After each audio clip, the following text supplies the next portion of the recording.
Thanks to everybody for coming out. As you can see by my shirt, this week is the Curing Kids Cancer Week for us here in our program, similar to last year. Certainly we are honored to be able to participate in this to raise awareness for this amazing group of people that last year when I stood up here didn't really know much about, knew the story, but didn't know them personally, and have been so blessed to have been able to get to know the Owen family here over the last year and hear the story of Killian, their son that they lost at a young age to cancer.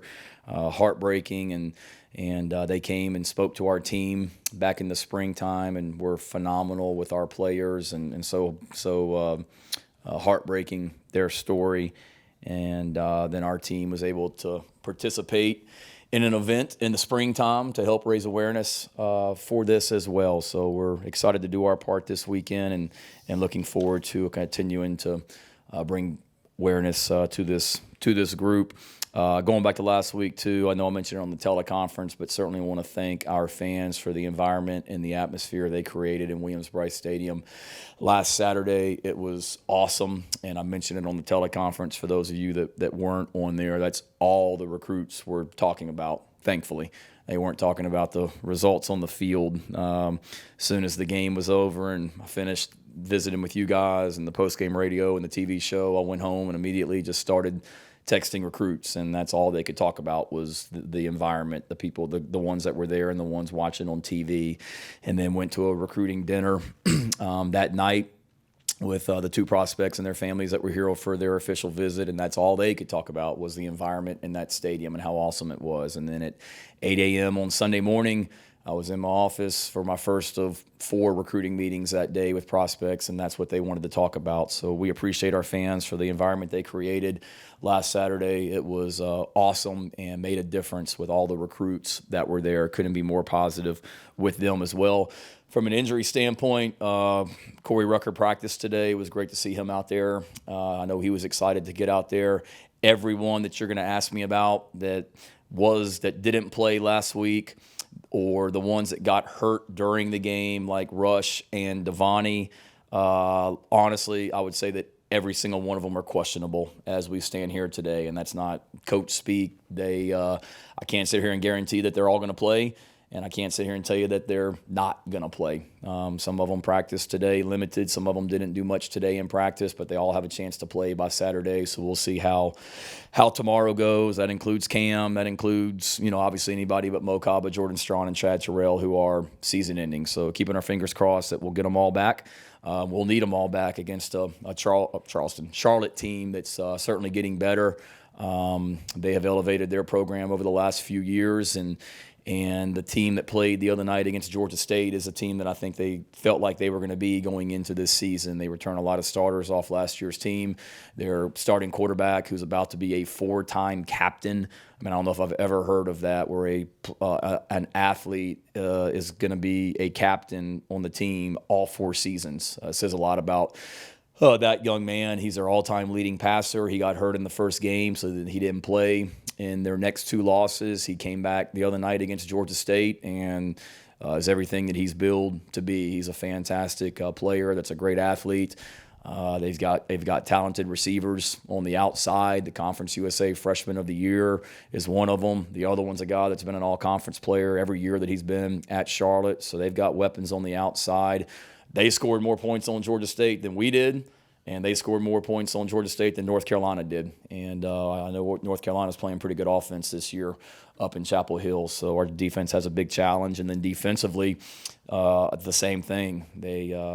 I've got some transfers that are helping them.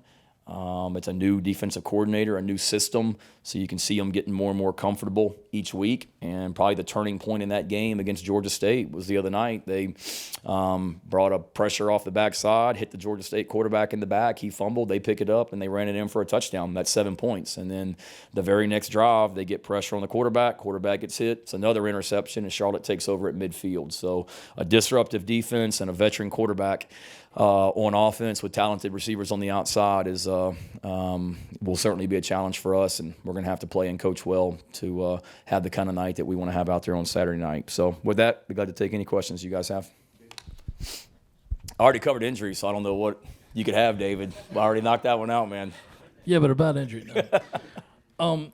Shane, last week, Juice goes from 8 catches to none catches. Bell had the 1 catch. Van had the 1. Just what do you guys got to do to get the ball into your game breakers' hands more? Well, we've got to stay on the field for sure, and we got to get first downs. And I said it last week too that I'm going to come in here on Tuesdays, and you guys are going to be asking me after a game that Juice has a lot of catches why he didn't. And we had some other guys that made some plays the other day, not enough of them. But the biggest thing is we got to sustain drives, and we got to stay on the field on third down. But again, I mean, we've got a lot of guys on our offense that can make plays that I feel like are weapons, and we want them all to have touches for sure. But you look at Georgia. I mean, 19 obviously had some great plays the other day, but 0. I don't think he caught a ball.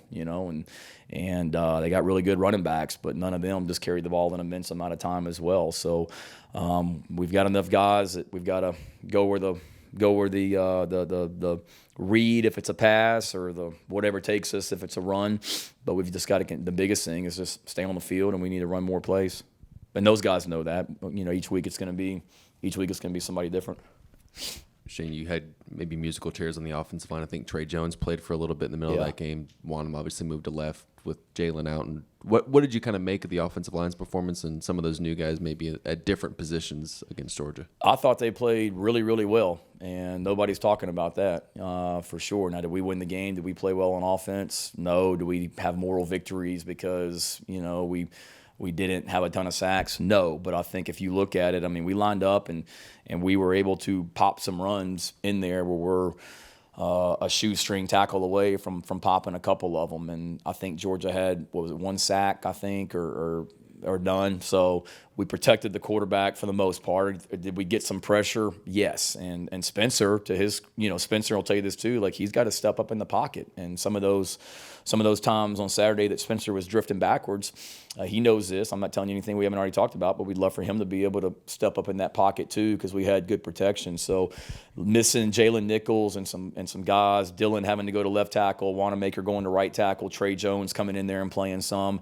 I thought those guys took a step forward and showed that we can, run the ball. I mean, some of the runs that we popped were the same run scheme over and over again. It was just out of some different formations, and we've got to continue to be better. We haven't arrived by any stretch of the imagination, but I thought those guys took a good step against a really, really good defense. Shane, have you gotten a sneak peek of the schedule that's going to be released yet later today? Yes and no. I mean, I don't know if it's changed. I saw a schedule in the past that is the 2023 schedule, but I'll be honest with you, I haven't looked at it in forever, so I couldn't tell you. I know we open up with North Carolina and Charlotte, and beyond that, I don't know. So, no. Did you guys get like a watch party tonight to watch it on SEC Network or anything? Or? We have a watch party to figure out how we're going to get a first down on third down, so that's how we can stay on the field. So, no, there's no this isn't like an NFL schedule release about the time. What time does it come on? 7? I think 7, yeah. At 7 o'clock, we'll be sitting in there as an offensive and defensive staff trying to figure out what our third down plan is so we can stop them and we can stay on the field.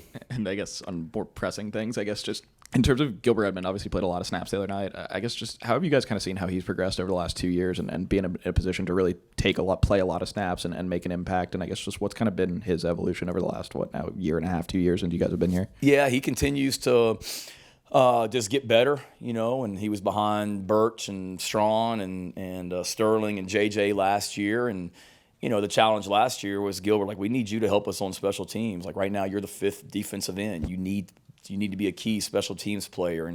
And I remember Mike Peterson saying it over and over again that Gilbert Evans is going to be a good player as he continues to grow, because he's still a young kid age-wise for his class as well. So he just keeps his mouth shut, don't really notice him, and just works. And I thought he did some really good things on Saturday. We know Gilbert can rush the passer. The thing that we've talked to Gilbert about is being better against the run. And one of his best plays, I mean, we showed it in there to the team on Sunday, was Georgia's running basically, split zone, meaning number 0, the tight end's coming across and to block him. And Gilbert gets inside the block and gets penetration, is able to make a tackle in the backfield. So if he's able to continue to do that, play with the physicality and the strength that he needs to against the run, he'll continue to be a great player. Shane, kind of piggybacking off the offensive line question, are there aspects when you look at the film again where you can zero in on things where you say, you know what, we were a little better, we're not where we want to be, but we were a little better at this thing, and then this thing, and then this thing, and to help the building process as you get this program to where you want it to go? I would start with Spencer. I mean, there's things that after the Arkansas game that we talked to him about just from a fundamental standpoint that he needed to be better at, and felt like he was. Just some technique, or not technique, but fundamentals and little things that you don't notice with the naked eye, that he was very, like, if the thing I love about Spencer, if you give him something to work on, like, he'll work on it, and he was very intentional about it. This week it's continuing to do a better job of, stepping up in the pocket. And I know Kirby talked about it with their plan was to keep him in the pocket and not let him escape and get on the edge. And Spencer's going to have to continue to step up and make throws in the pocket, which he's done and will continue to do. So things like that, yes. And then our guys see it. On Sunday, we sat in that room next door. The entire offense did, every position, every coach. And normally we break up into position groups and watch the tape, but sat in there as an offense and went through however many plays we were out there offensively, 70, I think, the other day, or close to 70, and went through every play. And because to allow every player in that room to see how close we are, that, we've got guys open and we're close to popping runs and things like that. And it's not moral victories by any stretch of the imagination, but I think our guys saw the way that we even though it didn't look like it by any stretch of the imagination, it was nowhere near good enough. I did feel like we made some improvement. Now we just these plays are there to be made. We got to make them. And we're not doing that enough right now. How much of what y'all are doing, plays you're calling, stuff you're running, is it similar to what Spencer did at Oklahoma? Is there much carryover? None at all? Or as far as the scheme or the terminology, or both?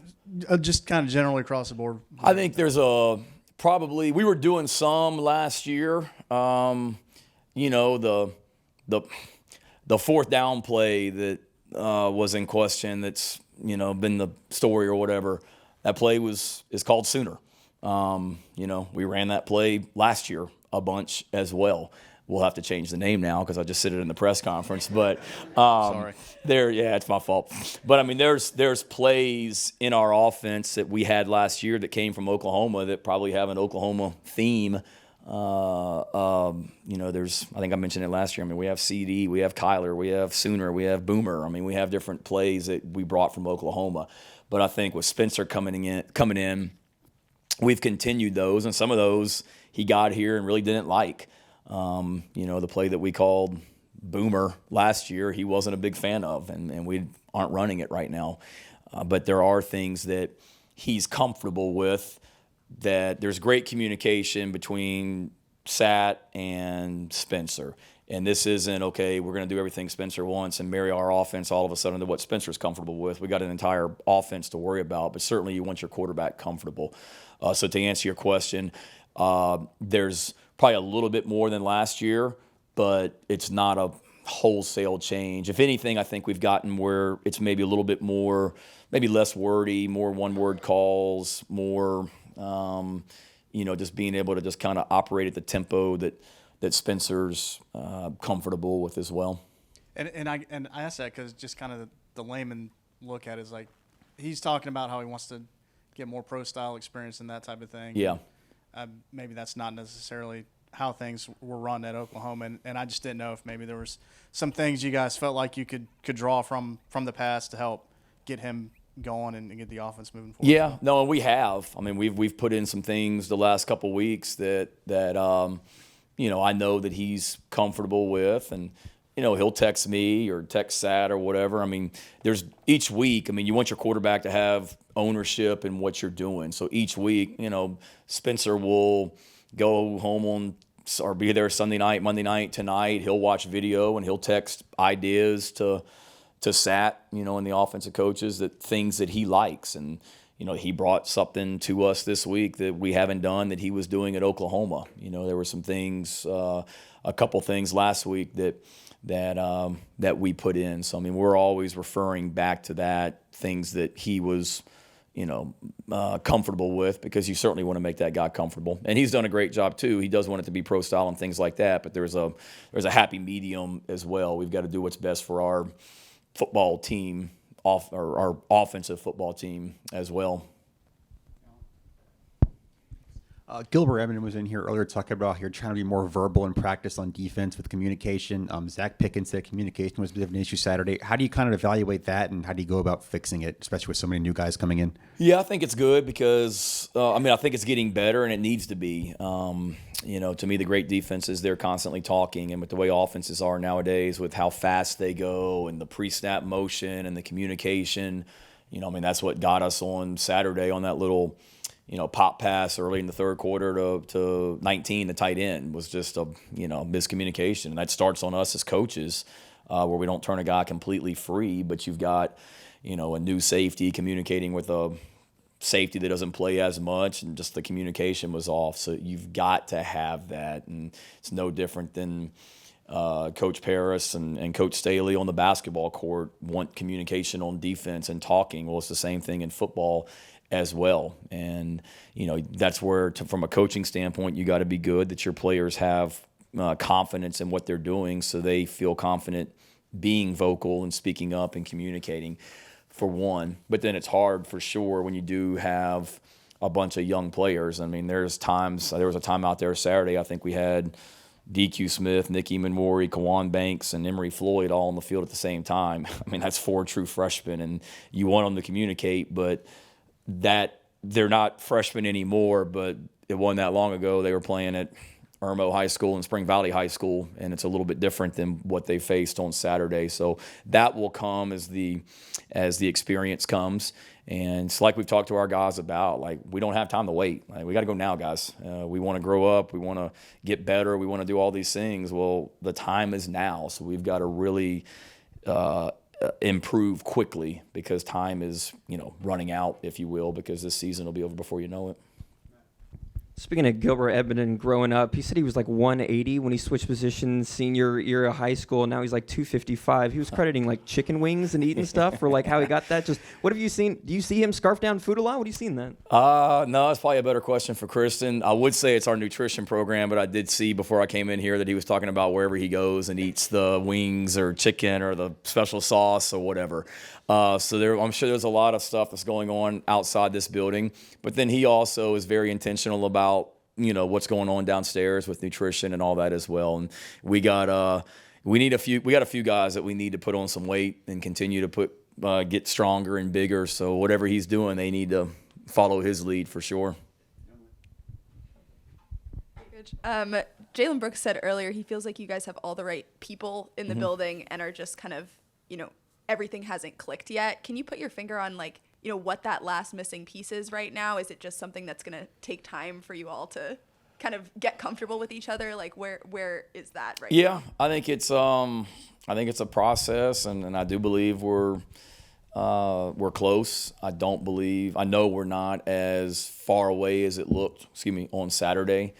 And that's the frustrating thing. And I know every coach says that, you know, we had this guy open and we had this play to be made and this run was there. If this guy had just done that and woulda, coulda, shoulda. I mean, I'm not one of those guys, but you do see the tape that that there's opportunities out there to be made. And to me, it's just go right back out there on that practice field and go right back to work and continue to try and get better. And that's the only answer, you know, that I know. You just don't flip a switch and turn it on Saturday. Otherwise, we would have done that last week. It's got to come out there on the practice field, and I see that from our guys. I mean, they really are practicing well and practicing with great intent, and we've just got to continue to do that also.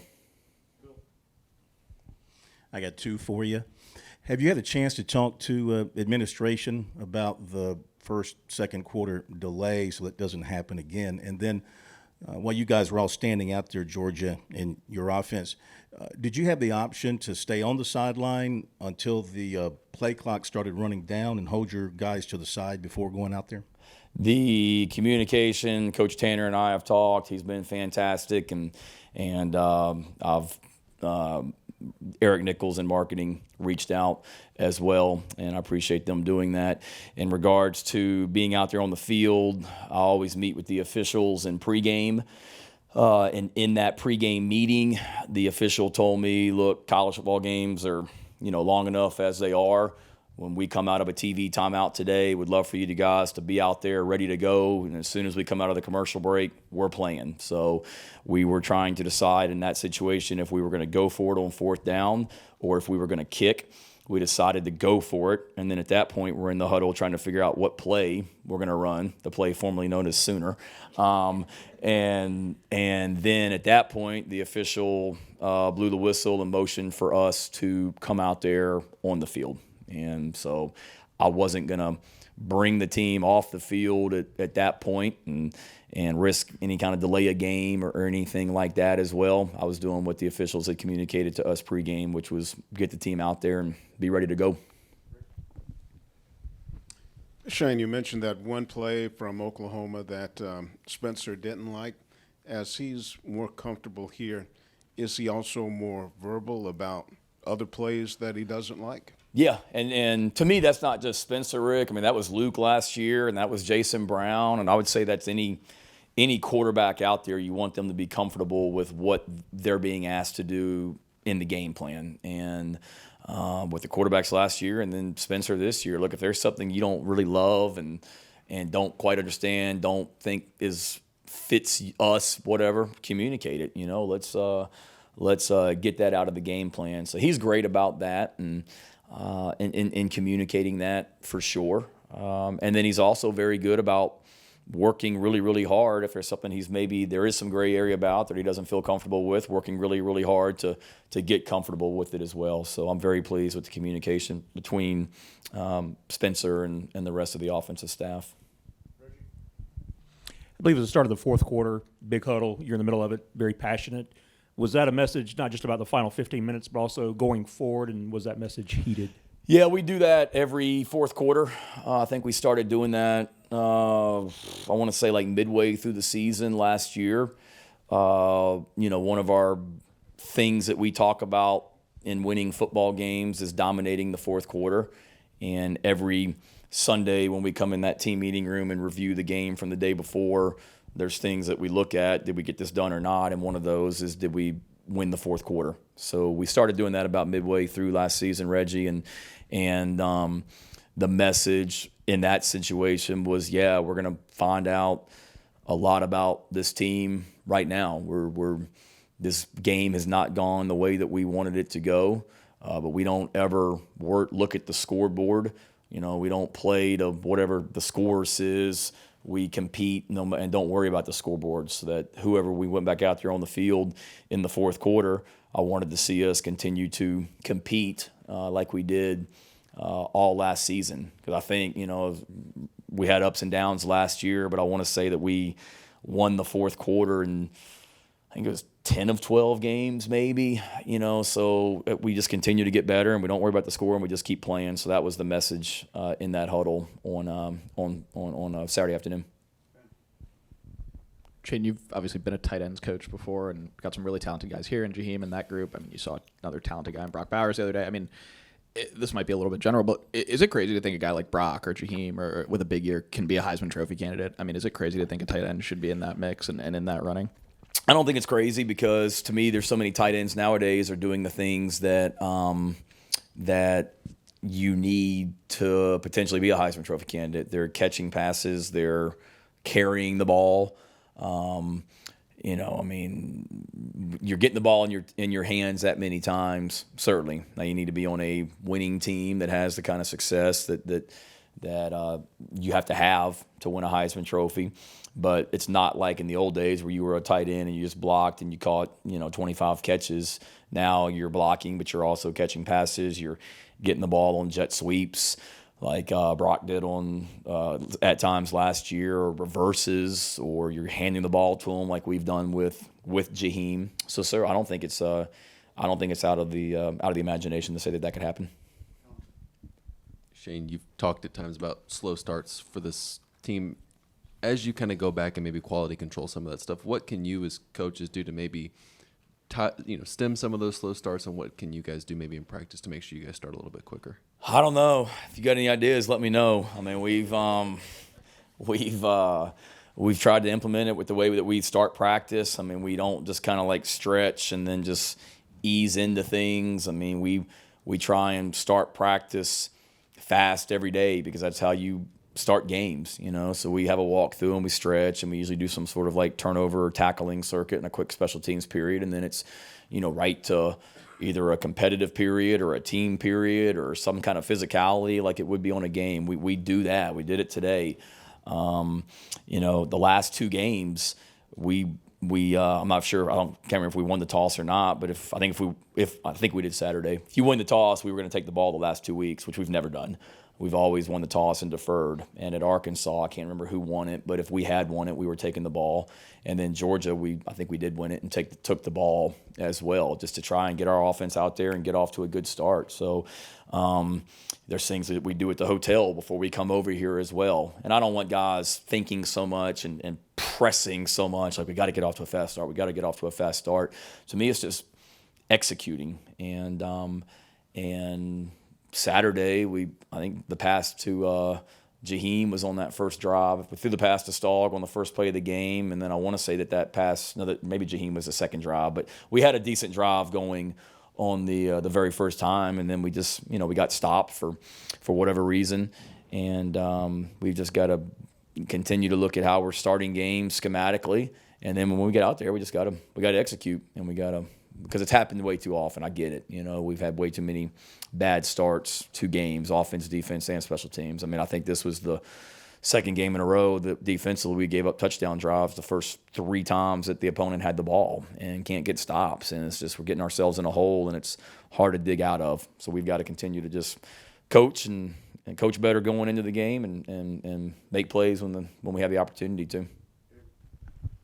Shane, you've seen and coached a lot of holders in your time, probably grew up with a lot of them too. Just what goes into that, and have you ever seen a guy like Kai who just seems kind of natural to be where his hands are always going to where the ball is snapped? No, I think Kai's phenomenal. What's the holder of the year award in college football? More. I don't know. Ask Pete, but he should be up for it. I mean, the guy's phenomenal. He really is. And I hate that we've had some bad snaps, but going back to last year, I mean, you go back and you look at some of the snaps that he got down on the ground. I mean, people take that for granted. He's a great punter. He made a heck of a throw on the fake punt the other day, going back and watching the tape. I mean, that was a big-time throw to Trayvon. But he's a really good athlete, and he's really gifted at that. And I think that's what it is. I mean, I think it helps to have some athleticism. You've got to have good hands for sure. You've got to be somewhat of a leader out there because you're directing traffic and kind of the quarterback of that field goal unit as well. And then just the consistency. I mean, people say, okay, that's easy, catch it and put it down. Well, it's catching it, it's putting it down, it's being on the right spot, and just the consistency that you have to have over and over again. He's awesome at it. Everyone in this area knows your support for women's sports. Most of all, the fellow coaches here at the university who've been tweeting support for you over the last couple days. Just for you as a coach, as a father, as a person, what makes that support of women's sports such a priority for you?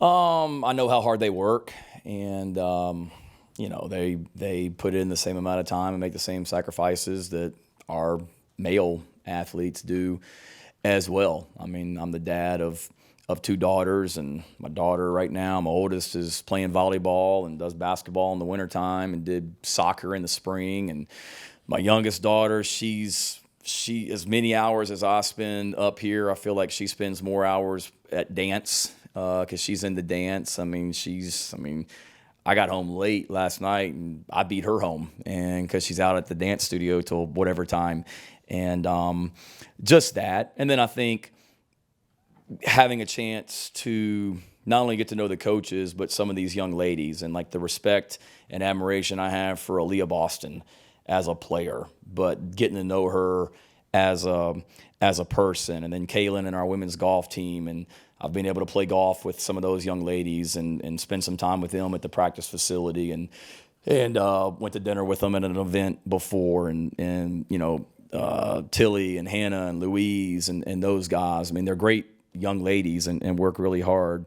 Justine, and just getting to know them, spending time around the teams, and then understanding that we're all part of one family here at Carolina. It makes it easy to support because they're great athletes, but the ones that I've gotten the chance to know, they're even better people, which makes it easy to cheer for them. Coach, you mentioned him earlier when you were talking about Gilbert Edmond, but Nicky Manwari is a guy that's kind of really stepped up and come into his own. How much of a testament is he to not only this defense but the program too? Yeah, no, he's been awesome. He's come in, and the moment hasn't been too big for him. He's really worked hard, and he just continues to get better. And if there's something that he's not as good at as he wants to be right now, he works at it, and we're able to put him in different places and move him around and do different things with him, which is not easy to do as a young player. And I would say that about him, but I mean that whole freshman class. I mean, every week we recognize the top 4 student athletes of the week, like the guys on our team that are doing the best academically, and DQ Smith was one of the guys for us this morning. So you talk about what Nick's doing as a true freshman. You talk about what DQ's doing as a true freshman. It's just a really, really good freshman class that's handling their business on and off the field. And credit to them and their families, and then the people around them as well.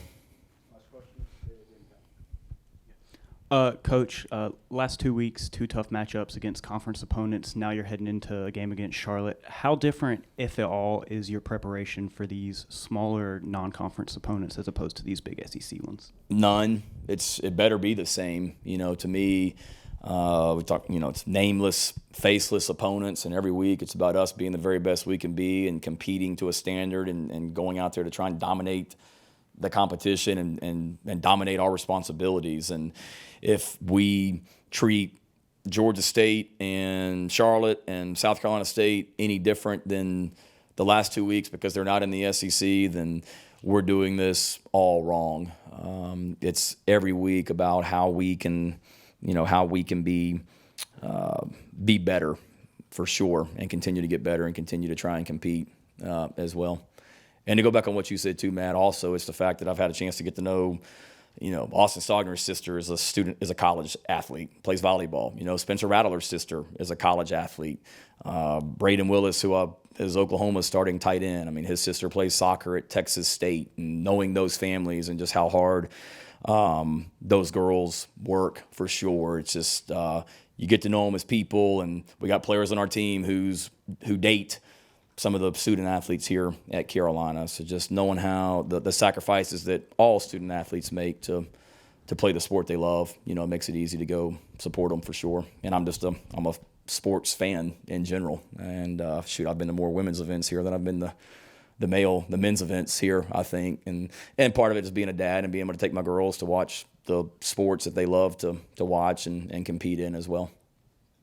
Good. Thank you, guys. Have a good week. Y'all take care.